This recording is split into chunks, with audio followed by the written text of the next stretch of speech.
আপনি কি কখনো ভেবেছেন যদি পৃথিবীর সব বিদ্যুৎ হঠাৎ বন্ধ হয়ে যায় তাহলে আমাদের কি অবস্থা হবে?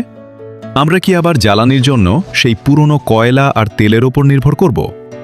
কিন্তু যদি আমি বলি আমাদের মাথার ওপর থাকা ওই চাঁদেই এমন এক সম্পদ আছে যা দিয়ে পুরো পৃথিবীকে 10,000 বছর পর্যন্ত বিদ্যুৎ দেওয়া সম্ভব। শুনতে অবাক লাগলেও নাসা আর চীনের মতো দেশগুলো এখন এই বিষয় নিয়েই প্রতিযোগিতায় নেমেছে। নাসা কিন্তু সেখানেই যাওয়ার জন্য মরিয়া, কিন্তু কেন? তারা কি সেখানে এলিয়েন খুঁজছে, নাকি এমন কিছু যা পৃথিবীর ভাগ্য বদলে দেবে? কেন চীন চাঁদে একটি বিশাল ক্যাটাপল্ট বা গুলতি বসাতে চাইছে? এবং সবচেয়ে বড় প্রশ্ন, চাঁদে কি এমন কোনো সম্পদ আছে যা দিয়ে পৃথিবীকে 10,000 বছর চালানো সম্ভব? আজকের ভিডিওতে আমরা জানব চাঁদের সেই ভয়ঙ্কর জায়গা সম্পর্কে।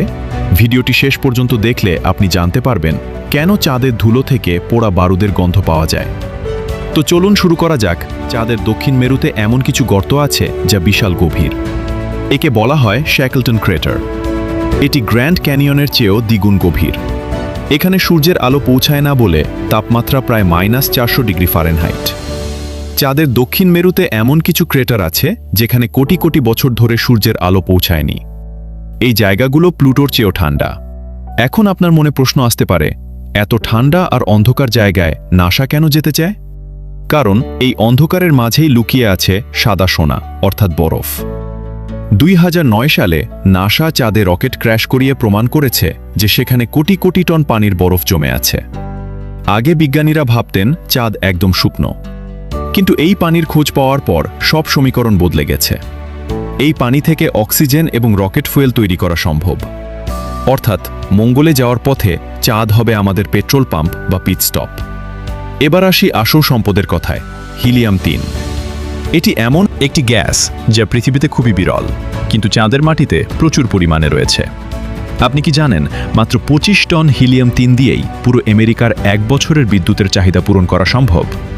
এই গ্যাস দিয়ে যদি নিউক্লিয়ার ফিউশন করা যায় তাহলে কোনো ক্ষতিকর তেজস্ক্রিয় বর্জ্য তৈরি হয় না। তাই বলা যায় পৃথিবীর ভবিষ্যৎ জ্বালানি সমস্যার সমাধান লুকিয়ে আছে চাঁদের বুকেই। চাঁদে কাজ করা কিন্তু মোটেও সহজ নয়। এর সবচেয়ে বড় শত্রু হল লুনার ডাস্ট বা চাঁদের ধুলো। আপনি হয়তো ভাবছেন, ধুলো আবার শত্রু হয় কিভাবে? চাঁদের ধুলো পৃথিবীর ধুলোর মতো নরম নয়। এটি কাঁচের মতো ধারালো এবং আঠালো। অ্যাপোলো মিশনে যখন নভোচারীরা ফিরে আসেন, তাদের জামায় লেগে থাকা ধুলোর গন্ধে পুরো কেবিন ভরে যায়। তারা বলেন এটা পোড়া বারুদের মতো গন্ধ। এই ধুলো মানুষের ফুসফুসে ঢুকে পড়লে মুন ফিভার তৈরি করে। এমনকি এটি রোবট বা মেশিনের সিল কেটে ভেতরটা নষ্ট করে দেয়। অর্থাৎ চাঁদে মাইনিং করা মানে হলো কাঁচের টুকরোর রাজ্যে বাস করা। এত কষ্ট করে সম্পদ আহরণ করার পর তা পৃথিবীতে আনব কিভাবে? রকেট দিয়ে আনা তো অনেক ব্যয়বহুল।